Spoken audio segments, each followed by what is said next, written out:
Every so often, something absolutely bizarre will grab the attention of the general public, which in turn will lead to humans to do what we always do, which is start discussing it at length. Now, typically this is a good thing as information is power, but in a lot of ways, if you take into account how the human brain operates, you will begin to understand that this can lead to some pretty fantastical claims. Sometimes it can be true, and sometimes it can just be flat out false because the human brain is attempting to piece together information that was never there in the first place to serve as a warning.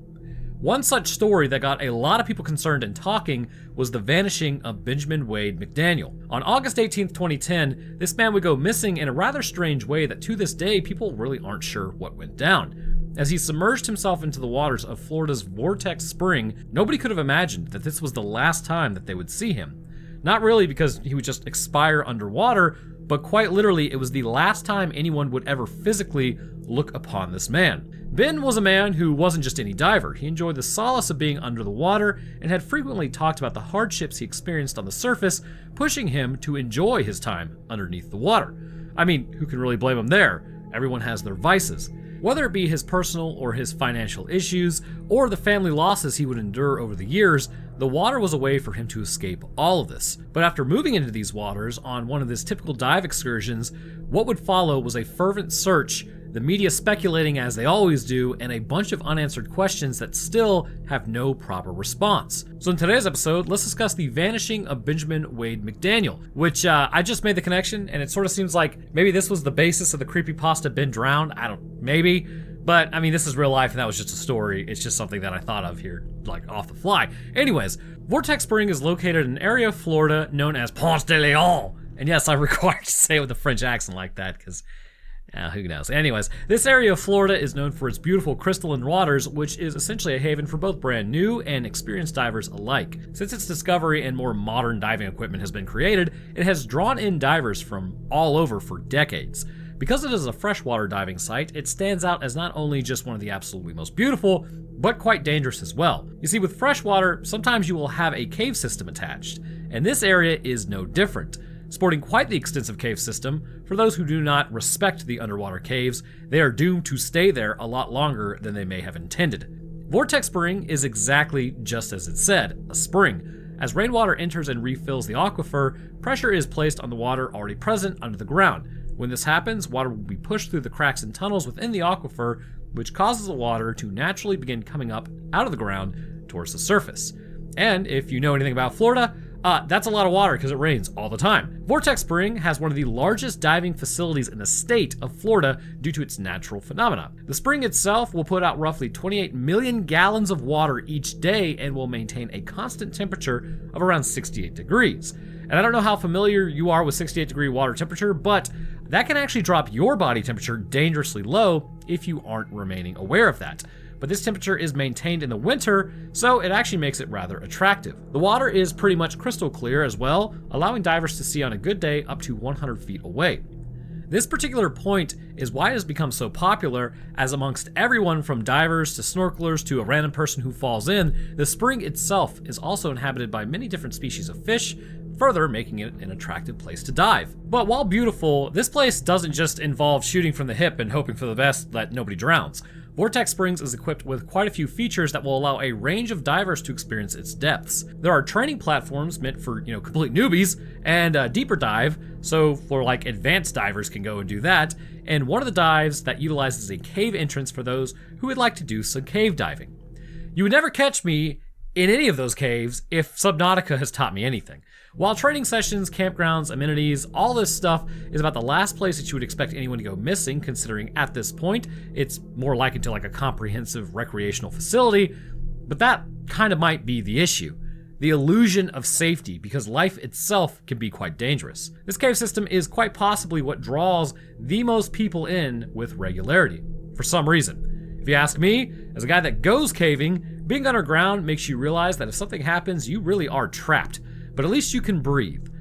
Filling in a cave with water and essentially giving you an air bubble on your back would make that a horrifying experience. But hey, it's not for everyone, clearly. This cave system has quite the intricate layout, as it begins around 58 feet deep, which is marked by a sign warning any would-be explorers of the potential hazards that lie just beyond it. And this warning is not just there for no reason. Vortex Springs has claimed the lives of several divers who were drawn into its depths by the allure of exploration and the deep dive that it would present. The largest issue is that this cave is not just a labyrinth of tunnels and chambers that you can get turned around in, but if your flashlight goes out, you're screwed. If your air runs out, you're screwed. And if you get turned around, you're screwed. It has been known that getting too close to the ground also can stir up the silt, reducing visibility to near zero in just a few moments. Several narrow passages can trap the disoriented divers in zero visibility area, which can prove fatal. And for these reasons, along with several others, the cave's entrance has a gate that only certified cave divers are allowed to explore beyond that point. Yet still, the unknown of what's below has pushed some divers to bypass this restriction, and with it comes tragic consequences. It was an average warm August day followed by a very average evening for a young man named Benjamin Wade McDaniel, alarmingly even younger than I am now because I'm getting old, and after what appeared to be seemingly ordinary decisions, completely lucid and without ulterior motives, Benjamin, known as Ben, would just choose to indulge in his passion that had been relieving a lot of his stress as of late, and that would be diving. As he entered the clear waters of Vortex Spring, that evening would turn into night, and by the time the sun rose the next morning, Ben had still not re-emerged from the waters as far as anyone knew. The only thing that he left behind were a bunch of unanswered questions.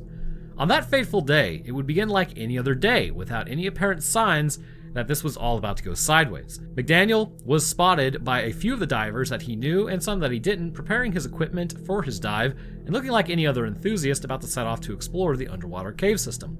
Nothing appeared too much out of the ordinary. Ben had been a regular at Vortex Spring's dive spot and was quite friendly and familiar with the other divers due to the fact that he would typically dive there several times a week. However, that evening, he was seen by some employees near the entrance to the cave system and the same opening that had claimed several lives of other divers.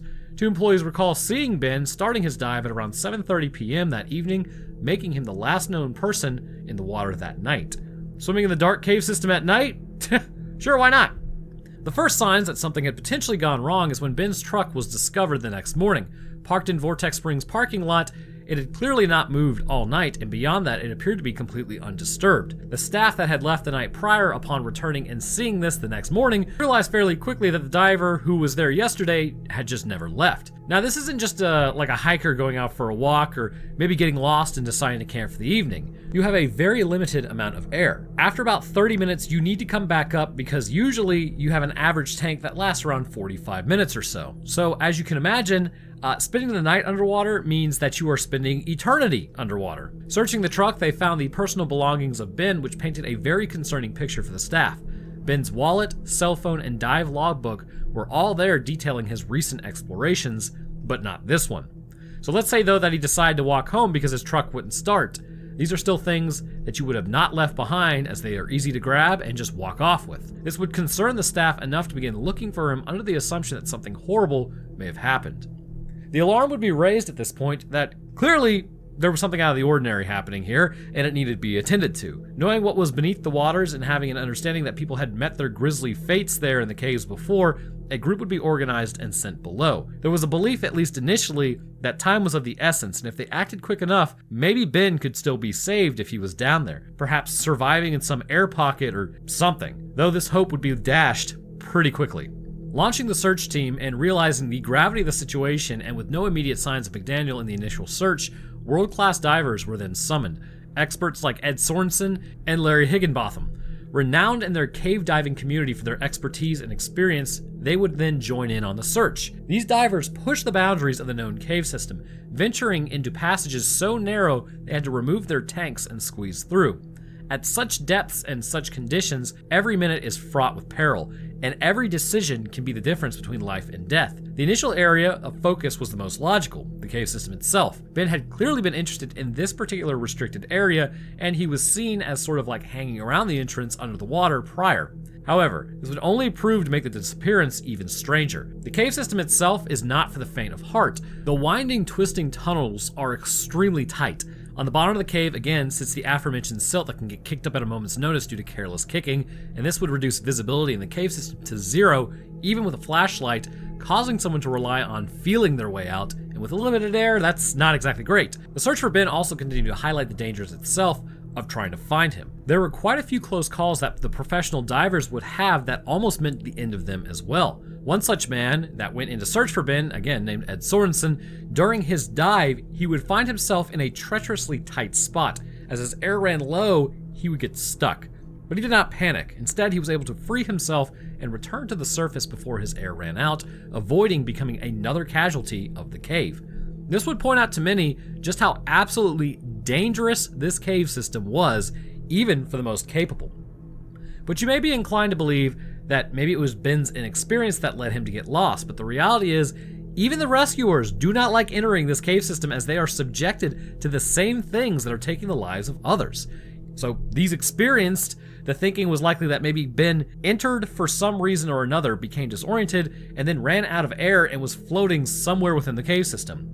They were essentially on body retrieval at this point, but upon entering some of the world's most complex cave systems with some of the world's best divers, no trace of Ben McDaniel would ever be found within any of the caverns. Absolutely perplexed by this would lead to an unsettling realization. If Ben wasn't in the cave, where could he possibly be? In the hours and days that passed as the team continued to look for Ben, the intense search efforts would garner attention from the media and public alike. Divers scoured every accessible nook, cranny, and crevice of the cave system.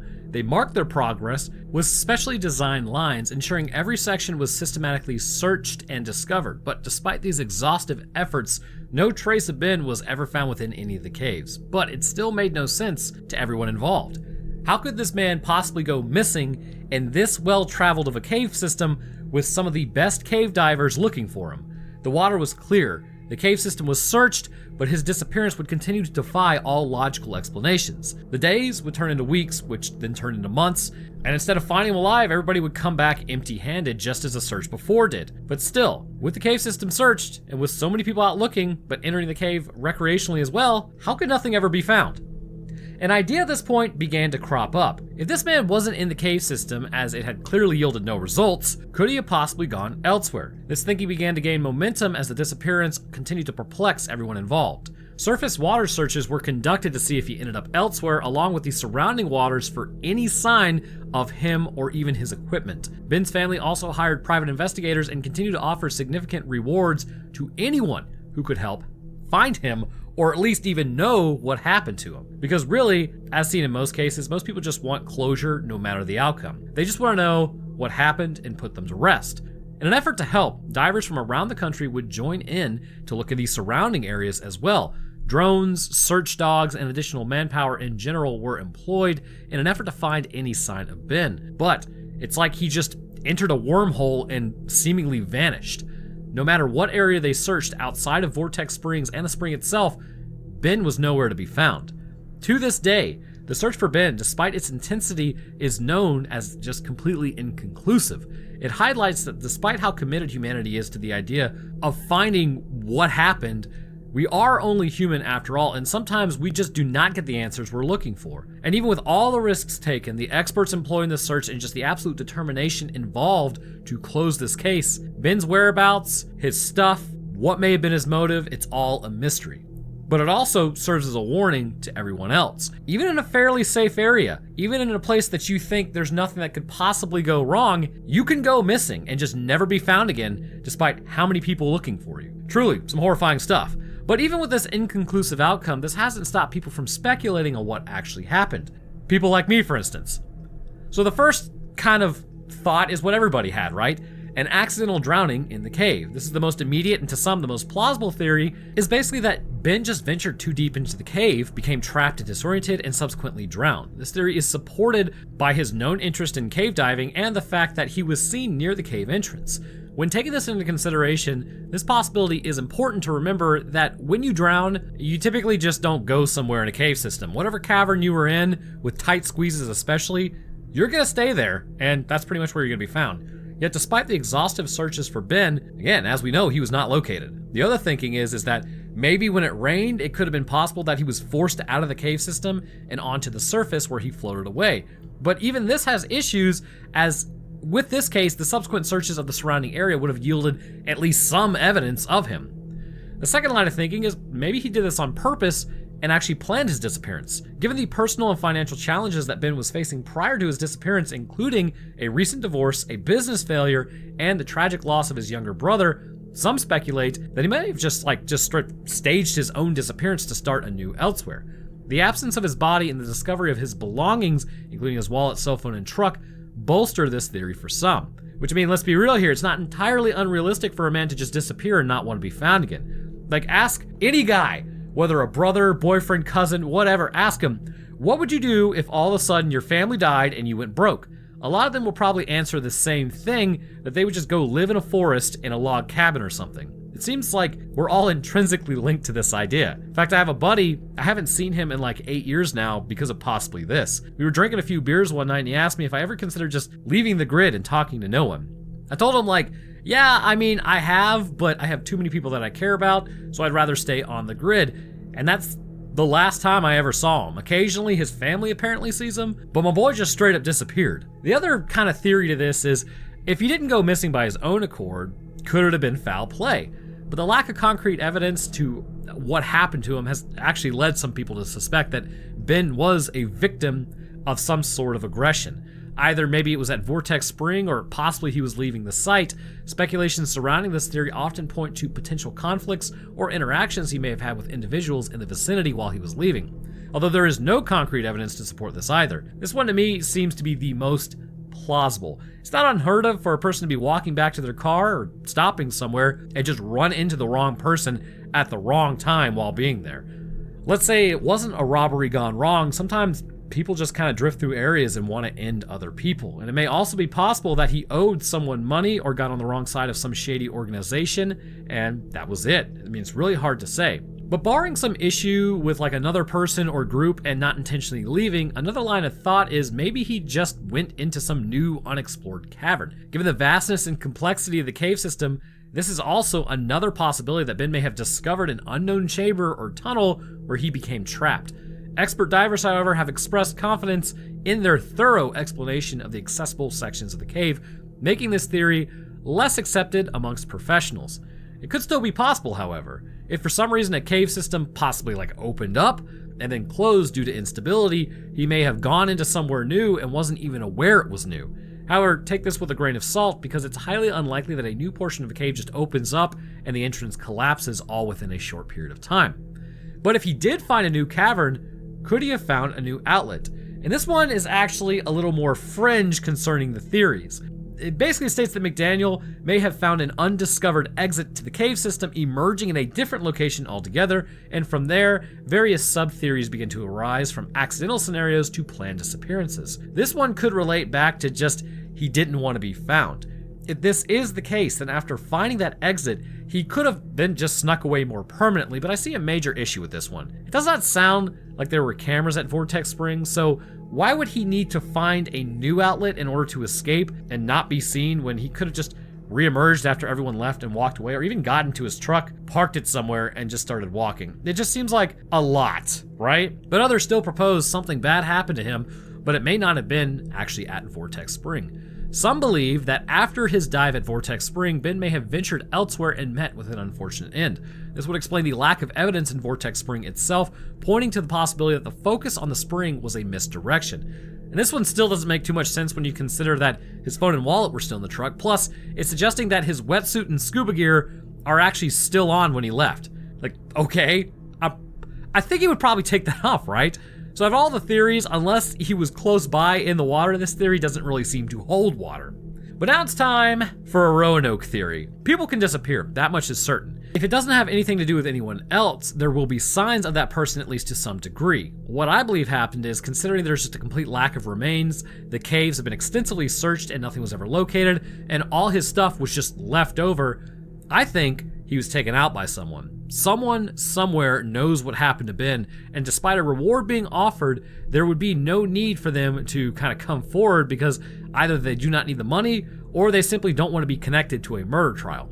The fact that Ben would abandon his family, I mean, isn't that strange. It does happen, but to leave all of your stuff, like your clothes for instance, and opt to walk out with all of your scuba gear on so nobody could find it, because again, it was never recovered, says to me human influence is likely to blame, and someone walked off with everything that he had not to draw attention as to where he could be. And now you could also throw in the idea, well, what if, he ended up in other waters and he just, for some reason, got eaten by an alligator, right? There would still be his equipment left over because it's not going to eat a scuba tank. Something would have been found. Theories surrounding the Ben McDaniel's disappearance range from basically tragic to the mysterious, and from the plausible to the speculative, which is why I'm here. I'm just speculating. So each brings its own set of questions, challenges, and potential answers. While some lean heavily on known facts, others dip into the realm of conjecture. But what they all share, however, is a deep-rooted desire to understand and make sense of a tragedy that has baffled and haunted a lot of people. The true fate of Ben McDaniel remains one that may never really be uncovered. It is entirely possible it will remain one of those enduring mysteries of the diving world, a grim reminder of the unknowns that lie just beneath the surface. Well, anyhow, I want to thank you guys for watching. If you enjoy, then leaving a like is greatly appreciated as it gets the video out there, and subscribing lets me know that you're actually enjoying the channel overall. I'd like to take a minute to thank my new Roanoke Tales patrons. At the Literal Wendigo tier, we have Grayson West. Thanks, brother. I'd also like to thank our secondhand accounts tier patrons, Troy. And the rest of my patrons, I thank you guys as well. You are absolute ballers for supporting this new channel, and I really do appreciate it. All right, so that's gonna do it for me. Thank you for listening, and I'll see y'all in the next one.